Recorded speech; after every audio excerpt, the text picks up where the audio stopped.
ئەو سەرکردەیەی کە حەزێکی گەورەی هەبوو بۆ داڵدەدانی زۆرترین پەنابەر لە وڵاتەکەیدا و بەم کارەشی وڵاتەکەی کردە سێمین گەورەترین وڵات لە ڕاگررتنی پەنابەران.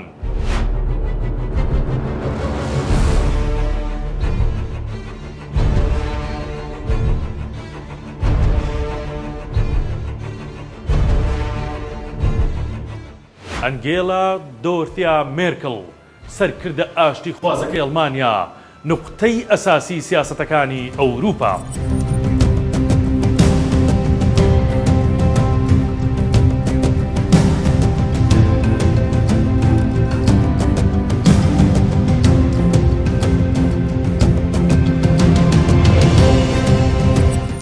ئەین ڕۆڵێکی سەرەکی هەبوو لە کۆچکردنی خانەوادەی مێرکڵ لە ڕۆژاوای ئەڵمانیاوە بۆ ڕۆژهەڵاتی ئەڵمانیا.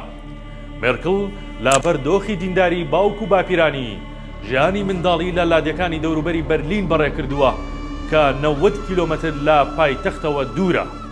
تاوەکو لە ساڵی 1960 مێرکڵ پەیوەندی بە گەنجانی ئەڵمانیای ئازادەوە کرد کە بە FDJ بزوتنەوەیەکی فەرمی گەنجانی کۆمۆنیستی بوو کە پارتی یەکێتی سۆسیالیستی مارکسی لینینی دەسەڵاتدار و پاڵپشتیانی دەکرد.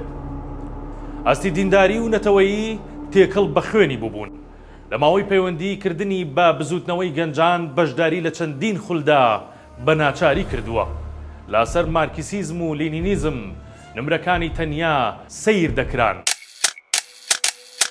مێرکڵ دەیگوت هەندێک جار ژیان نزیک بوو لە ئاسوودەیی بە شێوەیەکی دیاریکراو، چونکە هەندێک شت هەبوون کە مرۆڤ بە سادەیی ناتوانێت کاریگەری لەسەر دروست بکات. مێرکڵ یەکەمین ژنە ڕاوێژکاری ئەڵمانیا بوو. نە لە پێش و نە لە پاش ئەو ئەڵمانیا ڕاوێژکارێکی ژنی هاوشێوەی ئەوی نەبووە. چانسلەری ئەڵمانیا بوو، هاوشانی سەرۆکوەزیران کە گەورەترین دەسەڵاتی وڵاتە. Und ich will noch einmal darauf verweisen, dass der 4. September, um den sich ja heute viele Diskussionen ranken, mitnichten eine unilaterale Aktion war. Angerufen. Die Außenministerien haben sich koordiniert, weil gerade ein Außenministerrat herrschte. مێرکڵ تاکە سەرکردە بوو کە پەنابەرانی وڵاتەکەی خۆش دەویست. هەر بۆیە لەسەر وەختی سەختترین قەیرانی ئەوروپادا لە دوای جەنگی جیهانی دووەمەوە ئەو ژنە دەیگوت ئەڵمانیا سنوورەکانی هەمیشە بە کراوەیی دەهێڵێتەوە لە بەرامبەر هەر بارێکی نائاسایی مرۆیی. لە دوایەم قسانەی بە ماوەیەک لە بەشێکی زۆری وڵاتانی دنیاوە بە تایبەت سووریا خەڵکی پەنابەر ڕوویان کردە وڵاتەکەی و داوای مانەوەیان دەکرد. واڵاکردنی دەرگاکانی مێرکڵ و ئەڵمانیا بەڕووی پەنابەراندا کاریگەری زۆری هەبوو بۆ تێڕوانینی میلەتانی تر بۆی. هەر ئەم کاریگەریانە لە ساڵی 2022 بووە هۆیەوەی خەڵاتی ئاشتی جیهانی ببەخشرێتە ئەنگێلا مێرکڵ و لەگەڵ ڕێز و تەقدیرێکی زۆر لە پای هەوڵەکانی بۆ پێشوازیکردن لە پەنابەرانی جیهان لە وڵاتەکەیدا. لە ساڵی 2015 کە زیاتر بوون لە 12 ملیۆن پەنابەری وڵاتانی سووریا، عێراق و ئەفغانستان.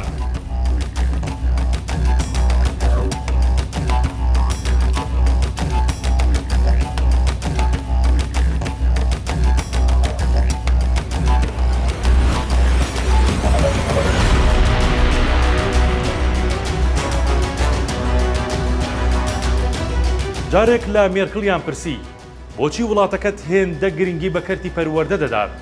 لە وەڵامدا وتی چونکە تێچووی نەزانی گەلێک زۆرە. بۆ گەل و میلەتانی پێشکەوتوو پەروەردە شاڕێگەی گۆڕانکاری ڕاستەقینەیە. هەموو گەلێکی پێشکەوتوو هەر لەم ڕێگەیەوە دەستیان پێکردووە.